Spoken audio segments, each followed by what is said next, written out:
네, 안녕하세요. 이렇게 넓은 곳에서 흥미로운 주제에 대해서 얘기할 수 있는 것도 굉장히 큰 행운인데요. 주제는 애프터샥입니다. 그러니까 충격이 있은 다음에 여진처럼 우리의 삶이 바뀌게 되는데 그런 것들을 좀 관찰해보고 그 변화에 대한 어떤 방향성에 대한 것들을 공유해 보도록 하겠습니다. 먼저 작년도에 이제 COVID-19이라고 그러죠. 바이러스가 온 다음에 그 전해와 비교했을 때 어떤 것이 바뀌는지에 대한 것들을 저희가 분류를 해봤어요. 그랬더니 첫 번째가 이제 온라인 쇼핑몰 엄청나게 택배 받고 이런 내용들이 있고요. 두 번째는 밖으로 나가서 여가를 보내는 부분들, 그 다음에 학습, 인터넷 강의 같은 것들, 나의 어떤 역량을 키워내가는 거, 취미에 대한 것들을 보여지고요. 아시는 것처럼 뭐 넷플릭스 드라마처럼 내가 집에서 볼 수 있는 콘텐츠 것들이 보여집니다. 그리고 워낙 집에 있었기 때문에 이 영양제나 헬스처럼 건강을 챙기는 작업들, 마지막으로 해먹는 것들도 이제는 요구되기 때문에 이거 어떻게 할까에 대한 부분들이 이제 올라가는 것들이 보이기 시작합니다. 흥미로운 건 3개월 후에 이것이 분화됩니다. 딜리버리 해주는 것들도 이제 종류가 늘기 시작하고요. 집안에서 식물을 키우고 반려라고 불리우는 행동들이 이제 좀 더 분화되는 게 보이고요. 워낙 오랫동안 공간에 있다 보니까 있는 그런 환경 자체를 좀 더 쾌적하게 바꾸고 싶어요. 그래서 뭐 리클라이너, 매트리스 같은 것들, 이런 것들 좀 더 섬세하게 바라보기 시작했고, 배우시는 것도 이제 좀 더 많은 것들을 배우다 보니까 노트북 좋은 걸 사고 싶은데 뭐 이런 얘기들 나오고요. 그 다음에 흥미로웠던 게 공간이 분리되기 시작해요. 예전 같았으면 일하러 가야지 사무실 그런 거였는데 이제는 건너방, 안방, 서재 이런 식으로 집안의 공간을 분리해가지고 새로운 기능을 부여하거나 거기에 따르는 어떤 무엇인가에 더 준비라는 쪽으로 보여지는 것들, 이런 것들이 보입니다. 컨텐츠 쪽은 더 깊게 들어가서 게임도 나오고요. 건강 챙기는 쪽도 면역력뿐만 아니라 이제 우울감에 대한 부분까지도 더 많은 형태의 변화가 나오는 것들이 보입니다. 그리고 해먹는 쪽은 오븐과 에어프라이어처럼 요리하는 것들이 나오기 시작하거든요. 그래서 불과 3개월 만에 우리 삶이 적응을 하고 있구나. 이 변화가 큰 충격인데 여기서 멈추는 것이 아니라 어떤 새로운 삶을 만들어 나가고 새로운 형태의 삶을 추구해 나가는 것들에 대한 우리의 어떤 불굴의 의지 내지는 생존의 어떤 적응의 과정, 이런 것들이 보여지기 시작한다는 것을 보면서 아, 우리 삶이 계속 변화하는구나.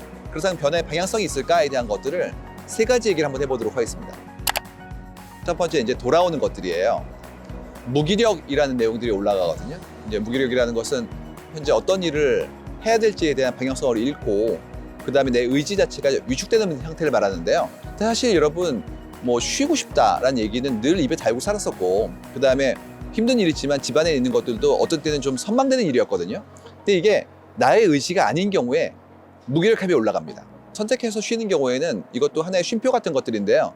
나가지 마세요라는 부분이 있었을 때 어떤 자유가 위축되는 경험들은 무기력함을 수반하게 돼 있다는 말이죠. 코로나에서 무엇을 소원하고 있니에 대한 부분들을 보시면 다 사람입니다. 사람들 만나고 싶은 거, 함께 무엇을 했던 거에 대한 어떤 추억들, 친구 만나는 이런 것들이 보이거든요. 그래서 콘서트 같은 경우에 뭐 아시는 것처럼 우리가 꽤 좋아하던 행위였는데 지금은 잘 못하고 있죠. 그래서 이거를 인터넷상에서 함께 모치는 온라인 콘서트가 만들어지는 경우도 있지만 기본적으로는 가고 싶다는 느낌이 커지고 있어요. 그러니까 내가 정말 좋아하던 거였는데 못하고 있다면 거기에 대한 어떤 열망 자체가 이제 올라가는 것이 보이는 것이죠. 뿐만 아니라 함께 모이는 행동들은 여러 군데서 굉장히 많이 제한되고 있는데요. 축제 같은 경우가 대표적입니다. 지금 전국에 지역에 있는 축제가 큰 것만 880개가 넘고요. 작은 것들 모으면 15,000개가 넘는다고 합니다. 근데 지금 거의 다 힘들어졌거든요. 그러다 보니까 이만큼의 모여서 느껴지는 우리만의 동질감 내지는 기분이 올라가는 것들, 바이브라고 그러죠. 이런 부분들이 줄어드는 게 보이는 거예요. 이게 지역의 문제가 아니라 전 세계적으로도 우리가 뭐 종교와 무관하게 즐겼던 하나의 리추얼이었던 크리스마스 같은 경우에도 굉장히 조용하게 지내지 않습니까? 아, 이런 위축된 감정이 어떻게 분출되어지길 바라고 있을까라는 부분으로 이제 움직이기 시작해요. 외국에서 한국에 오셔서 공연해보는 팝스타들이 놀라는 게 한국의 떼창 문화라고 합니다. 이영만리에서 언어도 다른 분들이 그들의 노래를 합창하는 모습 자체가 엄청난 감동처럼 느껴지는데요. 지금 떼창에 대한 우리의 열망 자체는 유튜브 상에서 떼창 컨텐츠를 보는 것으로 조금씩 해소되려는 부분들을 보여주고 있어요. 조회수가 꾸준히 늘고 있는 걸 볼 수 있고요. 그러다 보면 이제 이 응축된 나의 열망이 이렇게 사라질 것인가 아니면 돌아올 것인가에 대한 물음으로 회귀될 수 있을 것 같아요. 근데 여러분 아시는 것처럼 콜로세움부터 야구장에서 이 스포츠 경기장까지 함께 움직였던 것은 함께 본다는 거고, 그때 공명되어진 감정의 증폭이라는 것이 더 큰 형태의 무엇인가의 흥분으로 나한테 돌아오기 때문에 그만큼의 함께 있음에 대한 부분들은 근원적인 이슈일 것 같습니다. 재밌는 거는 100년 전에 그때 팬데믹 때도 비슷한 형태의 어떤 경험이 있다는 아티클이 보여지거든요. 1918년도에 팬데믹 때 그 이후에 위대한 개츠비의 시대가 왔다라는 그런 글이 있어요. 그래서 하렘 르네상스를 볼 이유는 재즈 같은 것들, 공연 파티가 그다음에 엄청 나왔던 이유도 그때 했던 위축감이 일종의 하나의 새로운 활로를 찾는 것처럼 우리한테는 요구되어졌기 때문에 부응했던 것이 아닌가라는 어떤 의견이 있는 것이죠. 그렇기 때문에 저희가 봤을 때 이런 형태의 축제는 돌아올 것 같습니다. 이번에 이태원에 할로윈 때 모였던 군중들의 열망처럼 이렇게 정상화되어지고 그 이전의 상태를 찾는다면 당연히 함께 모여서 움직이는 이런 새로운 축제는 다시 돌아올 것이 저희는 믿고 있습니다. 자, 두 번째 이슈는 줄어드는 거예요. 저희가 이번에 봤던 재밌는 내용 중에 하나 뭐였냐면 회식은 싫은데 홈파티는 좋아요, 이런 데이터입니다. 지금 사회적 거리두기 때문에 함께 모여오시는 것들이 이렇게 위축되고 있죠. 근데 회식은 당연히 줄었는데요. 데이터상에서 지난 4년간 회식은 줄어왔었어요. 재밌는 거는 그 와중에 홈파티는 뛰고 있었다는 거죠. 다시 말해서 공적인 위계가 있는 모임 자체는 제한되고 있었고요. 그 이전부터 그에 반대로 사적인 어떤 캐주얼한 모임들은 이렇게 조금씩 사람들에게 환영을 받으면서 커지고 있는 부분을 봤다는 얘기죠. 그렇기 때문에 예전처럼 함께하는 밤은 상실되어졌고 앞으로도 예전 같지는 않을 것 같습니다. 친구와 함께 저녁 자체가 줄고 있는 것들, 그 다음에 아시는 것처럼 집합금지를 통해서 여기에 대한 제한이 만들어지기도 했지만 그 이전 단계부터 조금씩 공적인 모임보다 사적인 모임에 대한 나의 어떤 니즈가 커지고 있다는 것들은 데이터 통해서 볼 수가 있다는 거죠. 영업 제한에 대한 부분으로서도 똑같이 이번에 많이 우리가 경험했는데요. 이런 부분들은 결국 밤 시간의 변화를 추동합니다. 그래서 보시면 대리운전처럼 이렇게 거나하게 술을 드신 다음에 누군가에게 부탁했던 것들은 많이 줄고 있고요. 그것과 대비되어서 혼자 하는 드라이빙은 뜨고 있어요. 그렇기 때문에 산책하거나 외출하는 행위가 이제는 굉장히 개인적인 형태의 삶으로 이렇게 바뀌어진다면 기존의 삶이랑 다르게 집 안으로 들어오는 형태의 삶이 더 커질 것 같습니다. 그래서 홈베이킹, 홈스타일링, 홈가닝처럼 집안에 살고 있는 굉장히 프라이빗한 라이프가 뜨게 된다면 예전 같지 않게 사회적 범은 줄어들 것 같습니다. 예전에 동료들과 함께 거나하게 마시고 그 다음에 2차로 가던 노래방의 추억들은 예전의 추억이 될 것이고요. 그것보다 각자의 삶을 좀 더 온전하게 꾸리는 형태의 개인적 삶으로, 개인적 밤으로 바뀌지 않을까라는 것이 데이터를 통해 바라본 두 번째 변화입니다. 세 번째는 확장 얘기를 좀 해보고 싶어요. 최근에 어떤 일이 뜨고 있냐면 지역에서 만들어진 특산물들을 다른 지역에서 이렇게 소비하는 행위들이 활성화되기 시작했어요. 물류의 발달, 온라인 서비스의 접근성이 커진 것들, 사람들이 이런 형태의 서비스를 통해서 만들어진 새로운 기회에 대해서 만족해하는 것들이 포함되는 거죠. 심지어 그래서 회도 이제는 온라인으로 오늘 회를 먹을 수가 있습니다. 예전 같았으면 이제 그날 잡은 회를 그 동네에 가서 먹었다면 이제는 저 멀리 해변지에서 만들어진 것들은 이제 도시에서 먹을 수 있는 상태가 됐단 말이죠. 그래서 이 부분이 온라인에게는 기회로 발생하여서 기존 산업도 거기에 따른 수혜를 조금씩 느끼고 있는 중이에요. 중개업 종사자분들이 이제는 플랫폼화 시키는 부분들이 보여지고요. 나중에는 아예 생산자와 소비자가 직거래하는 형태대로 바뀌는 작업들의 속도가 빨라질 것 같다, 이런 부분들이 보여집니다. 이게 비단 제품뿐만 아니라 서비스도 마찬가지예요. 그래서 지금 세상의 컨텐츠가 한국으로 들어오기 시작했고요. 마찬가지로 우리나라 컨텐츠가 나가기도 합니다. 예를 들어서 여러분, 먹방의 영문 명칭이 뭔지 아십니까? 먹방입니다.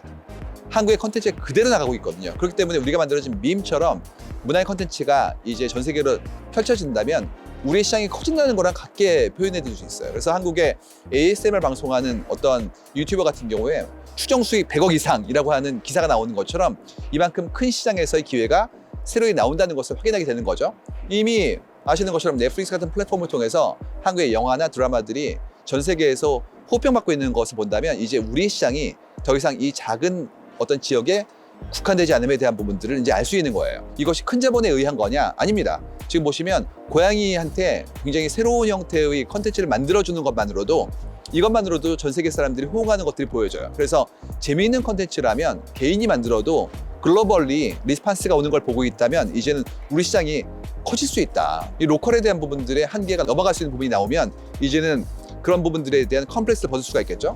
예전에 그런 얘기 있었어요. 한국의 분들이 외국분 만나면 여쭤보는 게 있다고. 이 일본이 Do you know 싸이? Do you know 강남 스타일? Do you know 김치? 그래가지고 아예 이게 너무나 지겨워서 그런 형태의 Do you know 티셔츠 만들어 있다는 그런 농담이 있거든요. 이번에 봉준호 감독님도 이제 Do you know 월드에 들어갔다는 얘기죠.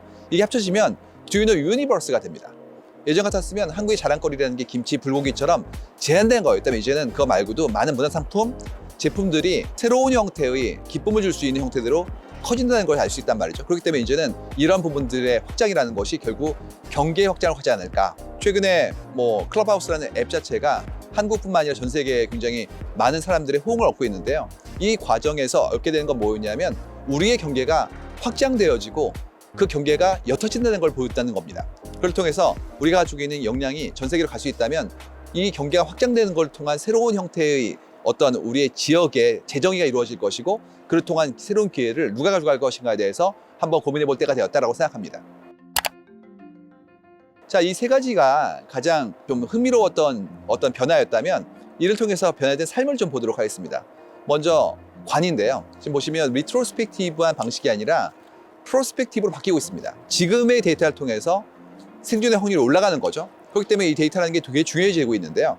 그렇게 되면 어떤 일이 벌어지냐면 각자가 조심하게 되고 이를 기반으로 과학적 사고가 원동력이 되기 시작합니다. 그렇기 때문에 이제는 첫 번째, 내가 하는 관찰을 통한 과학적 사고가 굉장히 중요해질 것 같아요. 두 번째로는 행동입니다.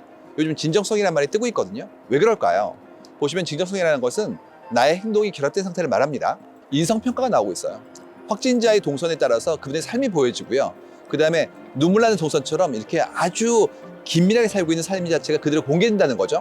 그게 뭐냐면 다 보여지는 거예요. 그럼 일상의 모든 행태가 전부 다 기록되어지고 관리되어진다면 이를 통한 나의 진정성, 그 다음에 일관성이라는 부분들이 그에 대한 굉장히 중요한 에셋이 됩니다. 그렇기 때문에 업의 진정성, 삶의 진정성 굉장히 중요한 키워드가 될 겁니다. 세 번째는 경입니다. 우리가 줄고 있고요. 그 다음에 우리나라라는 말도 줄고 있습니다. 오히려 뜨고 있는 건 우리 아이들 같은 경우에 그냥 단순히 아이들이 아니라 강아지, 고양이들이 나오고 있어요. 그냥 확장 가족으로서의 새로운 정의가 이루어지고 있는 거죠. 근데 흥미로운 건 우리가 믿고 있었던 민족이란 말도 100년 전에는 신조어였다는 얘기입니다. 그때만 하더라도 이 잘 안 쓰이던 말이었다는 얘기고 심지어 어떤 분은 이것을 상상의 공동체라고 얘기하세요. 그러니까 우리가 여기에는 인맥과 학연 같은 좁은 형태의 어떤 관계라는 게 예전 같은 의미를 갖지 못한다는 얘기죠. 여기에 따르는 논문이 있는데요. 스탠포드 대학의 사회학과의 마이클 로젠펠드 교수 논문은 흥미롭습니다. 1940년부터 지금까지 미국 분들이 어떻게 친구를 만나느냐에 대한 부분들을 조사한 거였는데 Met from friends는 going up and down이고요. From family 계속 줄고 있고요. 그 다음에 elementary school, secondary school 다 줄고 있습니다. 지금 뜨고 있는 건 뭐냐면 온라인이에요. 다시 말해서 나와 취향이 같은 사람들을 찾는 행위라는 것이 단순히 동네가 아니라 확장되어서 더 많은 세상, 80억 인구까지가 대상이 되는 형태로 바뀌고 있거든요. 그러다 보니까 이때의 중요한 점은 그들과의 유대, 그 다음에 선한 영향력의 확장입니다. 돈줄레주란 말이 있어요.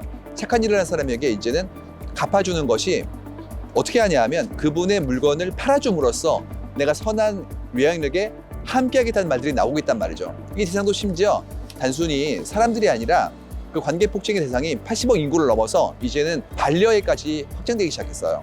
뭐 아시는 것처럼 동물학대 의심받았던 이런 경태가 이제는 오히려 오해를 벗고 그다음에 택배 서비스의 모델이 되지 않습니까? 이 경우에는 반려동물이 단순히 예전처럼 이렇게 다른 종이라는 게 아니라 함께 사는 대상으로서 확장되는 것을 표현하게 됩니다. 그렇기 때문에 이제는 다 보여지는 세상 속에서 내가 하고 있는 행위가 전체의 환경과 지구와 인류와 우리 모든 대상에게 공평하고 의미 있는 일을 하는 건지에 대한 부분까지도 확장되는 것을 보여지게 됩니다. 그렇기 때문에 이제는 성숙한 공존이 굉장히 중요한 키워드가 됩니다. 각자가 중요하다면 성숙한 공존 어떻게 할 것인가에 대한 키워드를 다 만들고 나면 이제 알게 되는 것은 우리가 어떻게 살아야 될지에 대한 부분인 것 같아요. 제가 보기엔 신입니다. 삼가는 거예요. 몸가짐이나 언행을 조심합니다. 이유는 다 소중하고 그 관계 속에서의 역할을 다 할 것이며 그에 대한 존중이 요구되기 때문에 각자의 삶에 대해서 좀 더 조심스럽게 언행을 조심하고 상대에게 존중할 수 있는 삶을 사는데 지금의 사회가 변화하는 방향성을 가진다는 걸 저희는 관찰하였습니다. 여기에 여러분들의 삶에 대한 방향성도 함께 놓이셔서 좀 더 함께 고민하고 함께 존중하고 함께 배려하는 사회를 만드는데 우리의 힘을 다 함께 하시기를 간곡히 부탁드립니다. 고맙습니다.